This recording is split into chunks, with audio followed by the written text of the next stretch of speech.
하나님 말씀을 봉독하겠습니다. 구약성경 룻기 4장 13절부터 22절입니다. 찾으시면서 자리에서 일어서시겠습니다.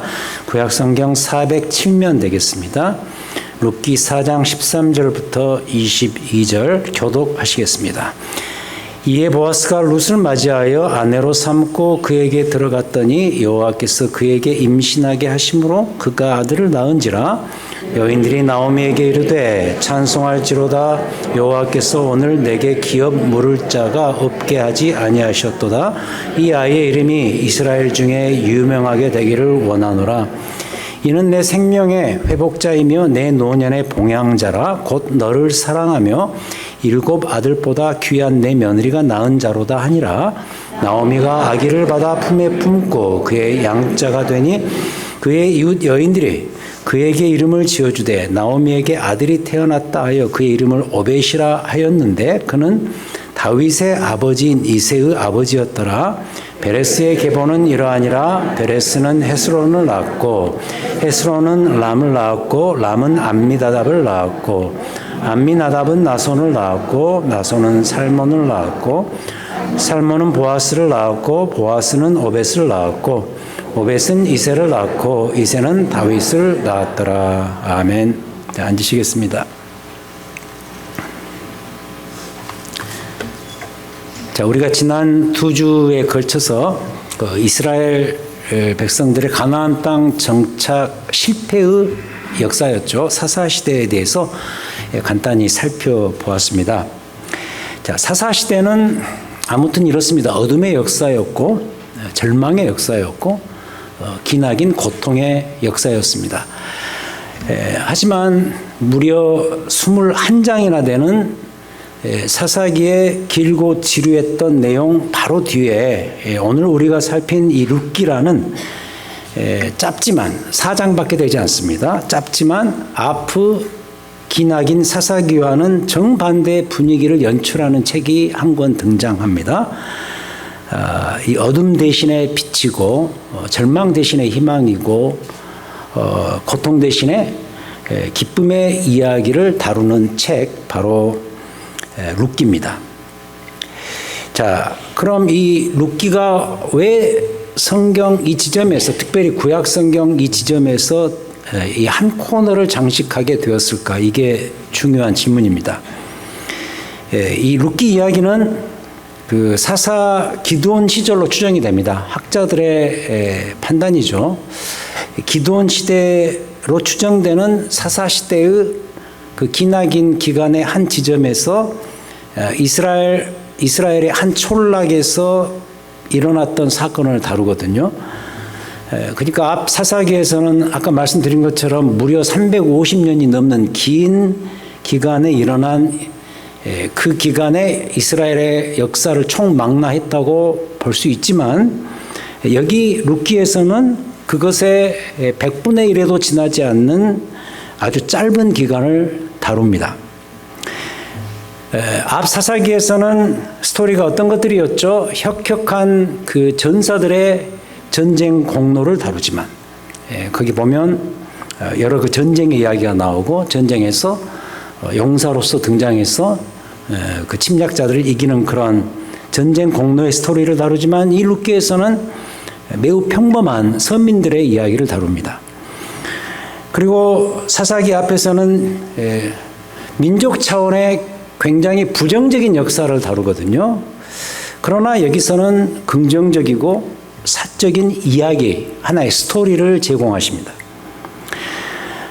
또 앞에서는 사사기에서는 어쨌거나 사회 주류들에 대한 이야기였습니다. 어떤 소셜 메인스트림, 거기에 대한 이야기. 비록 좀 허접하고 문제 많은 인물들이 있었습니다만 뭐 입다, 기드온, 뭐 드보라, 뭐 삼손 이런 사회적 주류들, 리더십에 대한 이야기를 주로 다뤘지만 이 룻기에서는 당시 사람 취급도 잘 안 해주었던 한 이방 여인, 타국에서 모든 것 다 잃어버리고 낙향한 과부들을 이야기의 소재로 삼습니다. 자, 어떻습니까? 대조를 해보면 너무 다릅니다. 너무 달라요. 그러한 점에서 이 룻기는 어떤 이미지를 주냐면 마치 진흙탕 속에서 핀 연꽃처럼 그런 느낌을 주는 정말 좋은 책입니다. 그래서 제가 개인적으로 구약성경 전체에서 가장 선호하고 좋아하는 픽업하는 가장 그 베스트셀러 같은 그 책이 바로 저에게는 룻기입니다. 그럼 이토록 아름다운 그림이 그려지는 데 있어서 어떤 요소들이 작용을 했을까? 이게 중요합니다. 제가 방금 그림 이야기를 했는데 룻기 이 스토리도 하나의 그림 제작 과정으로 볼 수 있다면 이렇게 설명을 드릴 수가 있겠어요. 여러분, 그림이 잘 그려지려면 다음 두 가지의 요소가 꼭 준비돼야 됩니다. 하나는 좋은 재료가 있어야 되고 두 번째는 화가의 실력이 있어야 됩니다. 뭐 믿거나 말거나 저도 한때 미대를 갈 뻔했던 사람, 거의 상당히 미대를 갈 뻔했던 사람, 그럼 이제 목사가 되지 않았겠죠.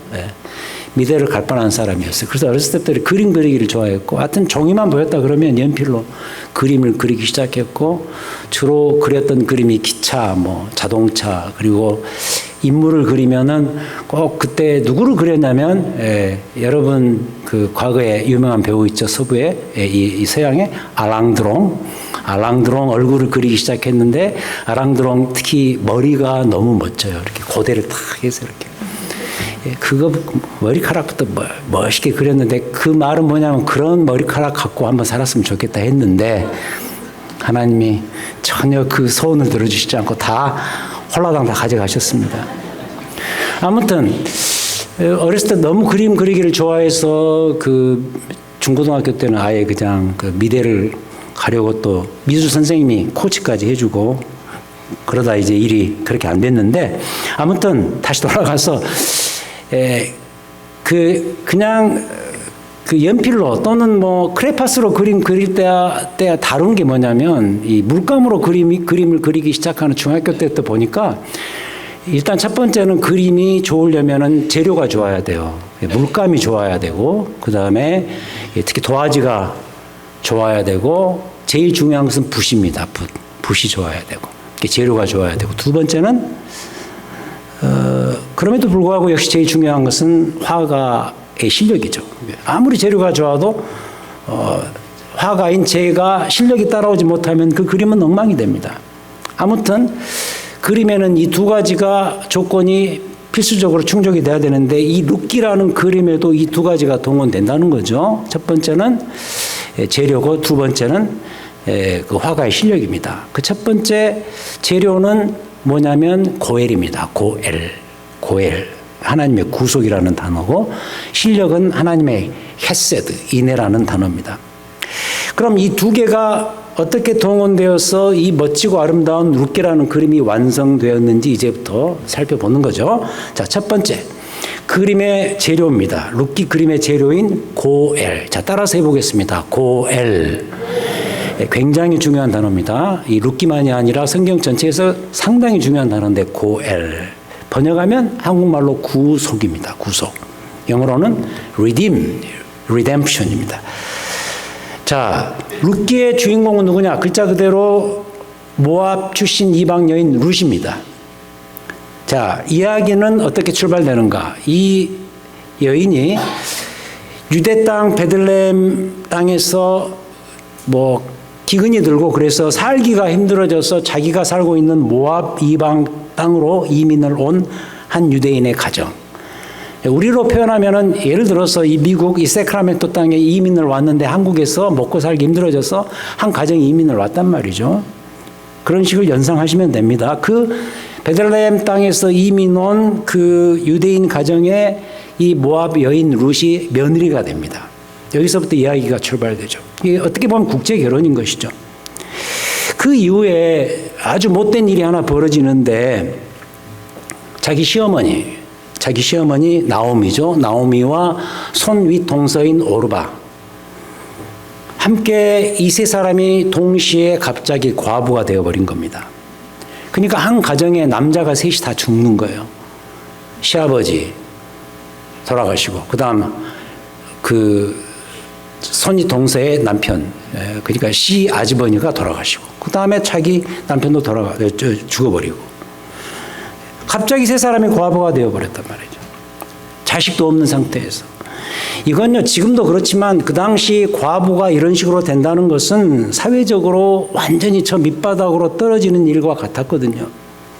일단 다른 거 없습니다. 먹고 살 길부터가 막막해진 거예요. 그래서 살다 못해서 시어머니 나오미가 결단을 하나 하는데, 내 고향으로 다시 돌아가겠다.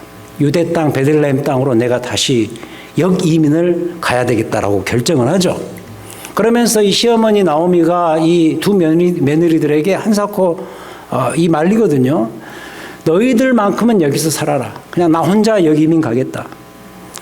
여기가 너희의 고향이니까 여기 남아서 니네들 각자 자기를 가길 가라. 그래서 손 위 동서인 오르반은 그 시어머니의 말을 듣고 그냥 남기로 하고, 그러나 이 둘째 며느리 룻은 기필코 시어머니 나오미를 따라서 그 베들레헴 땅 역이민행에 동반을 한단 말이죠. 근데 이제 그다음부터 문제가 시작되죠. 이 두 여인이 베들레헴 땅으로 역이민해서 돌아왔는데, 그럼 살 길이 자동적으로 해결되느냐? 그게 아니고 역시 배고파요. 역시 살 길이 막막한 거예요. 그래서 시어머니 나오미가 며느리 룻에게 제안을 하는데, 들판으로 나가서 추수한 것에 남은 이삭을 좀 주워와라. 먹고 살아야 되겠다. 그 당시 구약 율법에 추수를 하면은 참 좋은 율법이죠. 추수를 하면은 이 농사꾼들은 다 걷어가지 마라. 이삭을 좀 흘려라. 가난하고 배고픈 사람들을 위해서 이삭을 주울 수 있도록 이삭마저 걷어오지 말라라는 이런 법이 있는데, 그 법을 기억하고 있었던 나오미가 제안을 했겠죠. 며느리에게 가서 좀 이삭 좀 주워. 우리가 좀 연명을 해야 되겠다. 말이 그렇지 여러분, 완전히 거지 수준 아닙니까? 그만큼 이들의 출발이 비참했다는 의미인 거죠. 하지만 여기서 반전이 벌어져요. 그 당시에 고엘이라는 제도가 있었어요. 아까 우리가 이렇게 따라서 했던 고엘. 이 그림의 재료죠.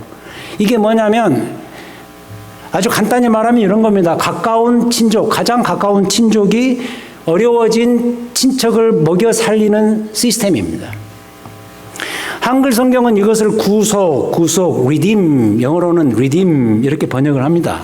근데 말이 너무 어려운데 아주 쉽게 이렇게 설명할 수 있어요. 값을 다 지불하고 사는 거예요. 그게 기업을 물은다는 말의 의미예요. 값을 지불하고 다 사요.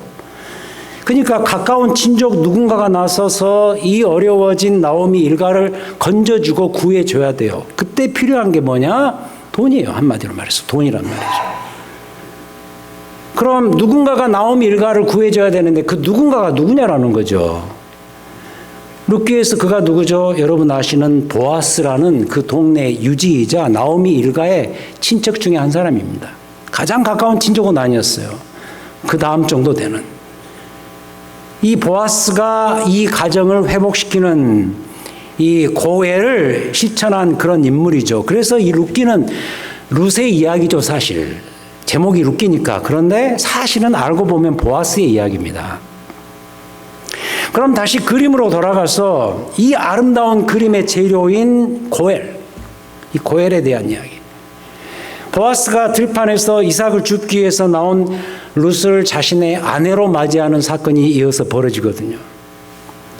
눈이 맞아서 정들고 이랬다기보다는 이 비천해진 가정을 회복시키는 차원에서 둘이 결혼을 하게 되죠. 이게 바로 뭐죠? 이게 고엘입니다. 고엘. 보아스가 이 두 여인의 이 가정의 온전한 회복을 위해서 필요한 모든 비용을 다 지불하는 시스템, 이게 뭐냐? 이게 고엘입니다. 그래서 보아스는 이 중요한 사건인 고엘의 주인공이 되죠. 여러분 앞에 2장 20절 가보겠어요? 2장 20절 들판에서 드디어 보아스와 룻이 만난 이후에 벌어진 스토리인데, 집에 이제 보아스를 들판에서 만나고 집에 돌아왔는데 나오미가 그 사람을 알아보고 뭐라고 말하느냐. 2장 20절 나오미가 며느리 룻에게 이렇게 말합니다. 그가 여호와로부터 복받기를 원하노라. 인사말을 하고, 자, 그가 살아있는 자와 죽은 자에게 은혜 베풀기를 그치지 아니하도다 하고, 나오미가 또 이르되 그 사람은, 그 보아스는 우리와 가까우니 우리 기업을 물을 자 중에 하나이니라. 친족이 여러 명 있는데 그 중에 한 사람이다. 뭔가 일이 벌어질 것 같다. 이런 느낌이 드는 그런 뉘앙스를 주는 그런 구절이 아니겠습니까? 자, 그렇게 해서 결국 이 보아스가 주인공이 되어서 이 고엘 시스템 안에서 그 가정을 회복시켜줘요. 이게 이제 룻기 이야기란 말이죠. 얼마나 아름다운 이야기냐는 거죠. 사실 이 고엘이 여러분 꼭 기억하셔야 되는데 어쩌면 오늘 설교에서 제일 중요한 포인트죠. 그리스도 십자가의 구속의 기원이 되는 단어예요. 그러니까 예수 그리스도께서 우리를 위해서 십자가에 죽으신 그 사건은 단순한 사건이 아니라 우리를 죄의 노예에서, 우리가 죄의 노예였단 말이죠. 그 노예에서 그리스도의 종으로 신분을 완전히 바꾸기 위해서 거기에 필요한 모든 대가와 값을 지불하신 사건이었다는 거죠. 간단한 일이 아니라는 거죠. 여러분 그 로마 시대를 다루는 그런 뭐 노예 제도를 다루는 그런 뭐 영화, 과거 영화를 보면 그런 스토리가 나오지 않습니까? 노예들이 그 나무 창살 안에 다 갇혀서 이렇게 있습니다. 다 쇠고랑차고. 그럼 어떤 사람이 나타나서 저 사람 내 거 그러면은 그때부터 노예에서 그 사람은 그 사람의 종이 되는데 그냥 되는 게 아니라 그 노예를 사기 위해서 필요한 모든 코스트를 지불한단 말이에요. 싸지가 않아요. 다 지불하고 자신의 종으로 삼죠. 똑같아요. 이 그리스도의 십자가는 그런 사건이었다. 그래서 우리가 그리스도를 뭐라고 부르느냐? 구속자, the Redeemer라고 부르는 이유예요. 구속자. 그런 점에서 룻기의 또 다른 주인공 보아스는 알고 보면 진정한 구속자 되시는 예수 그리스도의 섀도우, 그림자 역할을 하는 거죠. 제가 쓴 책 수동태 인생을 살다에서 이 주제를 제가 2장에서 다루면서 이런 표현을 썼던 적이 있습니다. 고해를 당한 사람이 고해를 행할 수 있다는 거예요. 구속의 은혜를 경험한 사람이 구속의 은혜를 나눌 수 있는 거예요. 그리스도의 구속의 은혜를 맛본 사람만이 계속해서 그 은혜의 삶을 살아갈 수가 있다는 뜻이에요. 여러분 자신이 가지고 있는 그 나름 조금 남아있는 그 선한 그 모습, 그것 때문에 여러분들이 은혜를 베풀고 선을 베풀고 사는 게 아니란 말이에요. 오해하지 마세요. 그건 한계가 있어요. 안 되는 거예요. 그리스도의 구속의 은혜를 체험하고 그것을 누려본 사람만이 그 은혜의 본질을 나눌 수가 있는 거예요. 은혜 아니면 난 서지 못하리, 이런 찬양이 있지 않습니까? 그 제목 자체가 참 저는 대단하다는 생각을 해요. 은혜 아니면 난 설 수가 없어요. 나의 나된 것은 다 하나님의 은혜라, 이런 찬송도 있죠. 여러분 그 찬송 부르실 때 무슨 생각을 하시면서 부르세요? 저는 그 찬송을 할 때마다 내 눈가를 촉촉하게 적시는 그런 가사들이 많죠. 그러면서 저는 이런 마음을 품으려고 했습니다. 맞습니다. 주님, 저는 당신의 은혜가 아니면 정말 아무것도 아닙니다.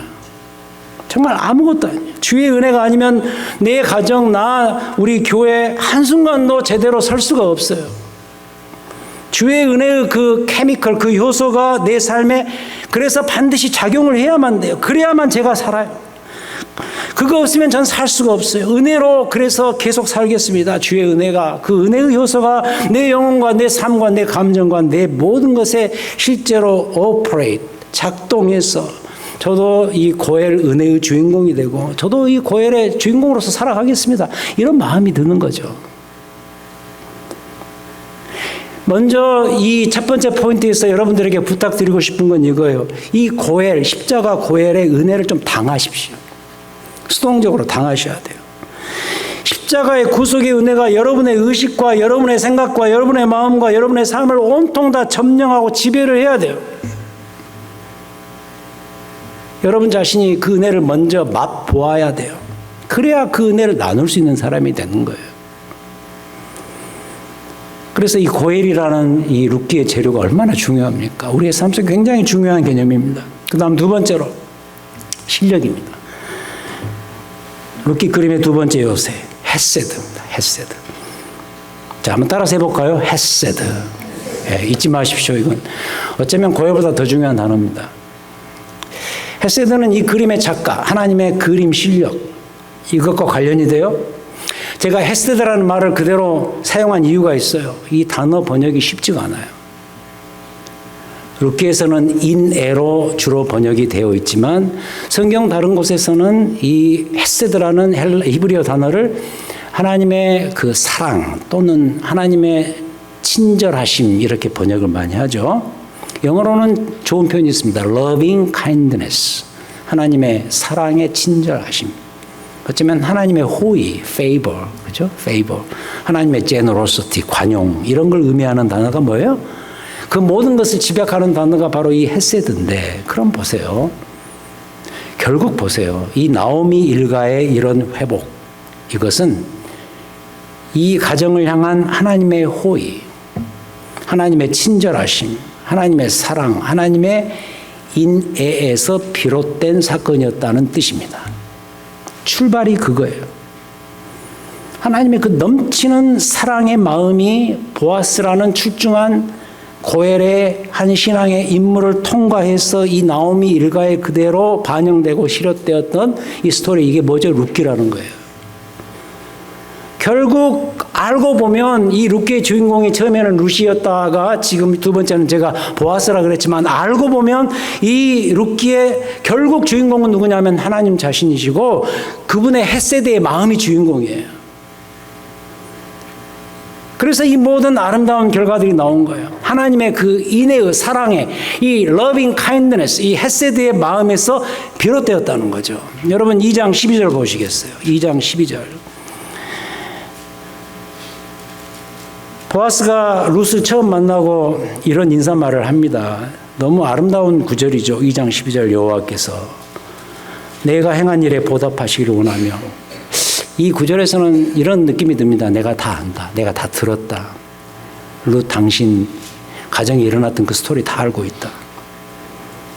근데 여호와께서 이 아프고 비참한 이 형편에 처해 있는 너의 가정을 여호와께서 너에게 보답하시기를 원하고, 이스라엘 하나님 여호와께서 그의 날개 아래에 보호 받으러 온 내게 온전한 상 주시기를 원하노라. 주어가 누구죠, 여러분? 주어가 여호와께서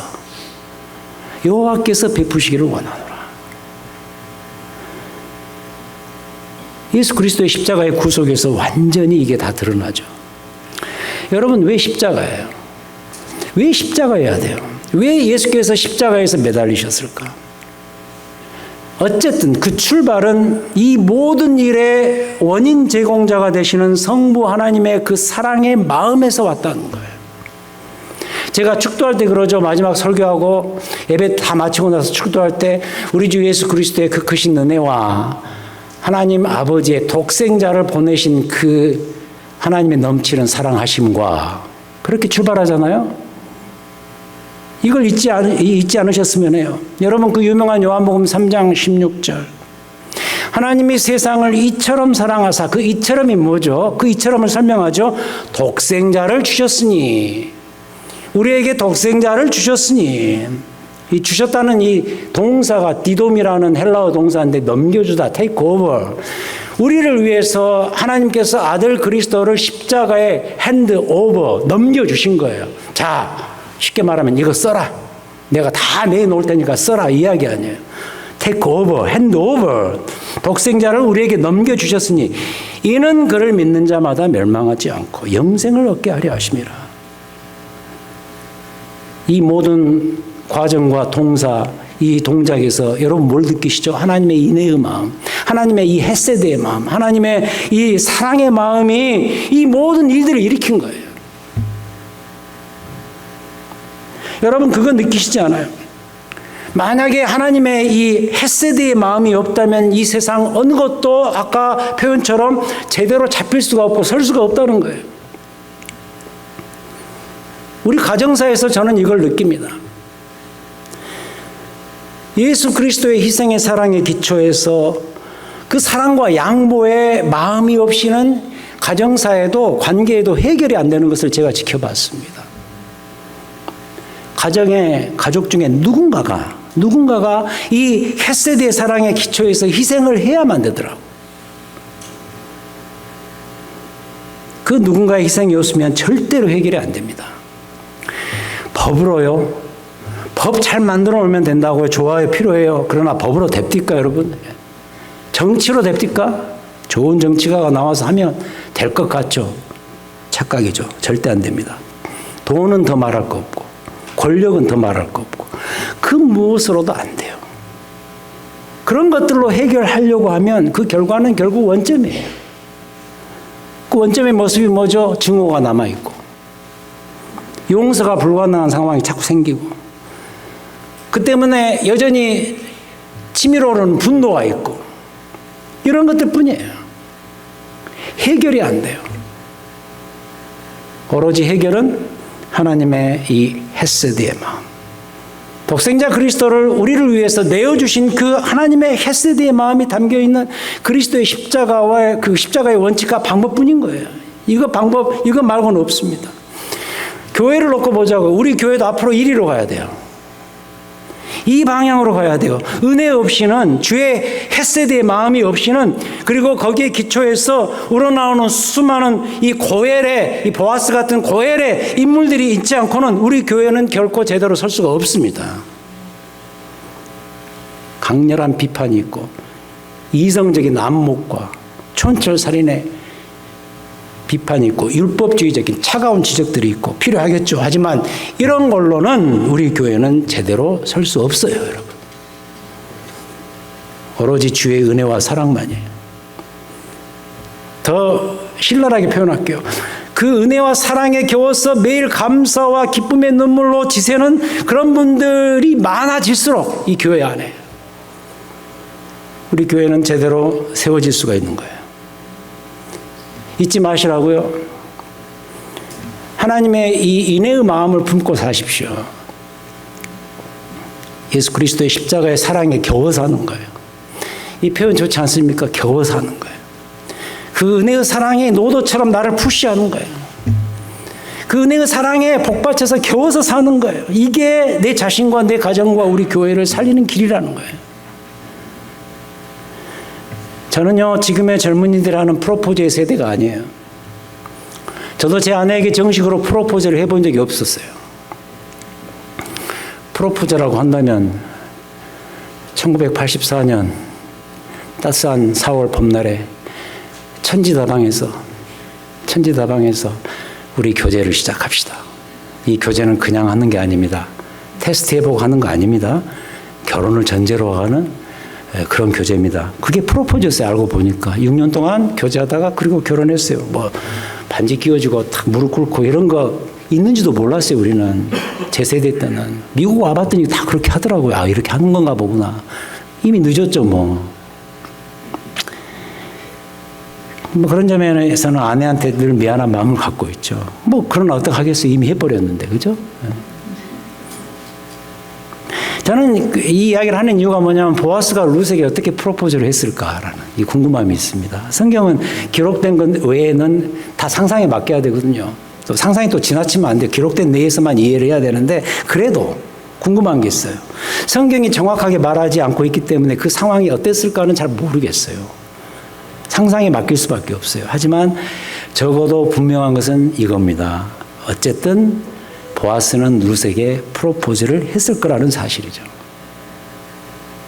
그럼 그때 그 분위기가 어땠을까 궁금해요. 그 분위기가.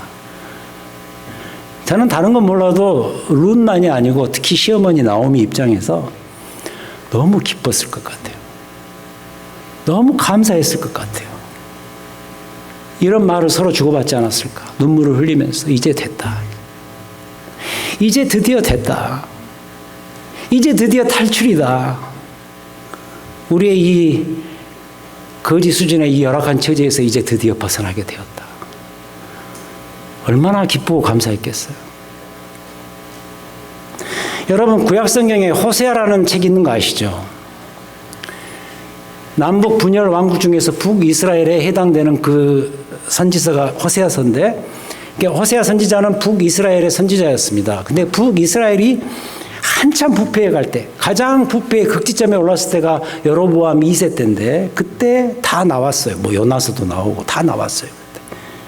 그때 하나님께서 호세아 선지자를 통해서 하나님 자신의 그 인애와 사랑이 무언가를 넘치도록 부어주시는 그 책이 바로 호세아서예요. 그래서 그 스토리 보면은 호세아 선지자에게 배반의 아이콘인 창기 고멜을 아내로 맞이하라. 굉장히 상징적인 그림이죠. 아내로 맞이하라 그러시면서 당신의 그 넘치는, 분에 넘치는 사랑이 뭔가를 상징적으로 보여주시죠. 가장 악하고 가장 천박해졌을 때 이스라엘이 가장 넘치도록 사랑을 고백하고 부어주신 그 책이 뭐죠? 호세아서 아니에요? 그래서 돌아온 탕자 아버지, 탕자 아버지의 그 비유가 호세아서에 기초했다 그러죠, 다. 여러분, 신약성경 요한계시록에 우리를 뭐라고 부르죠? 교회를 뭐라고 부르죠? 주님의 신부라고 그럽니다. 여러분, 우리가 뭐길래 우리가 주님의 신부입니까, 여러분? 근데도 하나님은 이 결혼이라는 제도를 통해서 우리에게 다가오신다는 거예요. 뭐죠? 우리를 그토록 사랑하신다는 뜻이죠. 그래서 우리는 하나님의 프로포즈의 대상이 되었습니다. 약간 헛웃음 나오는 그런 모습이지만 사실입니다. 성경은 그런 점에서 우리를 향한 하나님의 프로포즈에 대한 책이거든요. Would you marry me? 나와 결혼해 줄래? 하나님이 여러분들에게 제안하시는 거죠. 제 딸도 그랬어요. 제 딸도 지금 남편이 된 사위에게 프로포즈를 받은 그날 우리 딸이 우는 걸 지켜봤어요. 딸이 울면 아빠는 울고 싶죠. 괜히 저도 눈물이 나더라고요. 그리고 그로부터 2년 전에 동생인 제 아들이 지금 며느리하고 결혼할 때 샌디에고까지 또 갔습니다. 가서 또 뭐 샌디에고 어떤 그 유명한 파크 이 정원에서 다 그 007 작전을 했죠. 뭐 이렇게 다 숨어서 제 며느리는 못 모르고 그냥 그날 우리 데이트하자 해서 나오라고 해서 그 산에 공원에서 딱 기다리고 있다가 다 간첩 작전 하듯이 해가지고 드디어 프로포즈를 하더라고요. 할 때 뭐 준비했던 편지를 딱 읽고 하니까 이 며느리가 이렇게 눈물 훔치는 그 장면을 멀리서 지켜봤어요.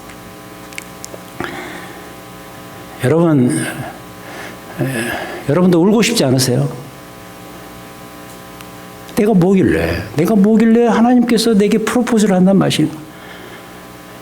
감사의 눈물, 기쁨의 눈물, 회복의 눈물, 이런 눈물이 필요하죠. 하나님의 헤세드의 은혜, 그에 기초한 고엘의 은혜. 여러분 남은 삶 속에서 이 은혜에 지배당하는 모습이 지속돼야 돼요. 그래야 온전한 신앙이에요. 아까 제가 그런 표현을 썼잖아요. 주의 사랑에 겨워서 사세요. 십자가의 구속에 헤세드의 마음에 겨워서 사세요. 거기에 지배당하고 거기에 압도되어서 사세요. 어떻게 매일 그럴 수 있겠습니까만은 그게 지속돼야 돼요. 이거 없이는 안 돼요. 이거 없이는 여러분 절대로 해결 안 돼요.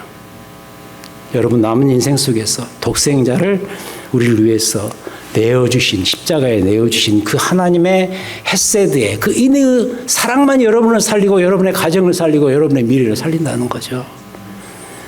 이 헤세드의 은혜, 그에 기초한 고엘의 은혜로 남은 삶을 살아가시는 이 시대의 귀한 예수 그리스도의 신부들이 되시기를 주의 이름으로 축원드립니다. 하나님 아버지, 그저 감사할 뿐입니다. 헤세드의 은혜, 고엘의 은혜를 배웠습니다. 우리가 뭐길래 주님의 신부고 우리 주님으로부터 프로포즈를 받아야 될 것인가? 아마 룻과 나오미의 마음도 그러지 않았을까 싶습니다. 우리가 뭐기에 이런 하나님의 은혜를 부여받을 수 있다는 말인가? 하나님, 이 마음이 우리를 지배해야 될 줄 믿습니다. 우리의 남은 생애 속에서 이 하나님의 이 인애의 마음이 우리를 지배하기를 원합니다. 주의 사랑에 겨워 살 수 있는 우리의 믿음과 우리의 남은 삶이 될 수 있도록 도우시옵소서. 풀어야 될 숙제들이 많습니다. 여러 가지 삶의 아픔과 관계의 아픔들, 우리 주님의 이 헤세드의 사랑으로 이제부터 풀어나갈 수 있는 이 시대의 믿음의 사람들이요, 하나님의 인애의 사람들이요, 하나님의 사랑과 친절의 사람들이 될 수 있도록 인도하여 주시옵소서. 그리고 그런 교회 될 수 있도록, 그런 가정 될 수 있도록 주님 역사하시고 축복하여 주시옵소서. 예수 그리스도의 이름으로 기도드립니다. 아멘.